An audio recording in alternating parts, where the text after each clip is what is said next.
I think his argument is, the kid's of age now, so it wasn't like paedophilia or whatever. Bro, you were caught on a date with this kid at like 10. Yes. So even if that wasn't the case, you've like got this kid in your claws from day dot when he was like a young boy, not even a fucking teenager, and now you're having sexual relations with him. You're 60 odd. Like you're like, you're 60. He's, let's say, 18. Yeah. Cool. That's legal in the law. But if that was a girl and you were 60, people will call you a fucking creep. So it's the same thing here, mate. Absolutely, yeah.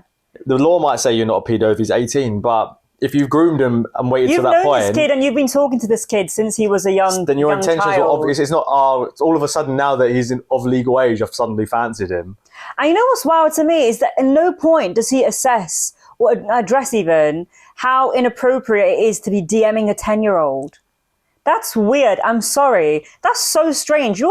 Okay, he would have been 50 at the time. Why are you DMing a 10-year-old? Again, grooming. It's weird. Offering him favours, saying, I can do this for you. I can get you this job. Oh, you want to be an actor? I can help you out there. Give you advice. It's all grooming. Yeah. That's all grooming. You're not this kid's family. No, I'm sorry. Full stop. Any adult, other than like fucking therapists and doctors or teachers in them kind of settings should be speaking to any child one-to-one. Agreed. No private conversation should be had. Full stop. I don't care if you've got the best intentions at heart. You're not a fucking pedo. You literally just want to talk to this child. It don't fucking matter. That's inappropriate. Without the parents present, you cannot speak to someone else's kid. And where have the parents been? Where have the parents been throughout this whole situation? There's the thing, innit? And why were they not monitoring what their child was doing? And why did they think it was okay for that relationship, or did they know about the relationship, I guess? Well, that's the question, but we don't know. How much did they know? Because... it is a bit strange. It is a bit strange that he just got this opportunity this morning. Yeah. Well, there you go. That's the question here. If they knew, then what, they thought it was okay because it's Philip Schofield and he's like I think that happens a lot, with celebrities. Because remember R. Kelly? Yeah. The whole situation with R. Kelly, like so many parents thought it was okay to let their teenage daughters go and spend time with R. Kelly on their own.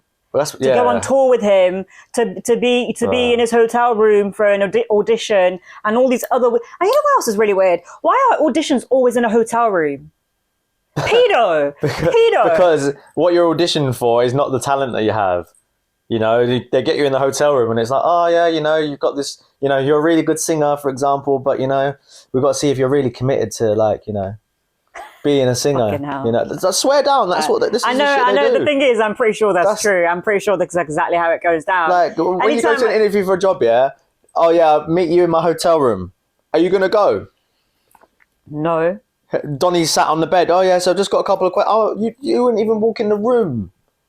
That doesn't make any fucking sense. It's just it's nonsensical, really. It actually is. But yeah, it's just I think some parents just lose their common sense when it comes to celebrities or people in power or people in certain positions, because they put them on a pedestal, I guess, and they think, you must be so great. And I guess maybe to some extent that's why Jimmy Savile got away with so much stuff for so long. Oh, he was a national treasure. So anyone, if you're an everyday Joe and you're involved with Jimmy Savile, I know Jimmy Savile, my son's hanging out with Jimmy Savile, my daughter's hanging out. People like you were cool. Do you know what I mean? He was like the celebrity version of like the Queen, the royal family. Yeah. And Shock, who did he hang out with? The royal family. That's wild. He was like literally like the James Bond of England. Do you know what I mean? Everyone loved it. It's true. And then look at him. The guy was celebrated for however long until he actually turned out to show his true colours, or got exposed for what he is. And now even people still don't really speak about it that much. It's just like it's common knowledge, but it's like but he can't have been the only one. Yeah. And all these people that he hung out with didn't know what he was like. Yeah. He was prolific. This sounds like Schofield. Prolific. Let me ask you a question. Prolific. Do you think Holly Willoughby knew? Yeah. Them two have been fucking tied at the hip for as long as I've seen them on TV. I watch the shit that they're on, but everywhere that they are, it's like they're like Ant and Dec. Yeah. Do you know what I mean? They must shit together, eat together, sleep together. There's no way that she's probably a pedo as well, mate. It wouldn't surprise me. Let's be honest. She's only doing the whole distance thing because she doesn't want to fuck up her brand. Yeah, 100%. I've got She's got she can't say I knew. Yeah. Do you know what I mean? She's going to lose all her brand deals, her image, public's going to fall out of favour with her All as her well. endorsements. It's like, listen, you've been exposed for what you've been exposed for. I told you to keep it under the fucking carpet, but you fucked it now. Sorry, mate, you're on your own.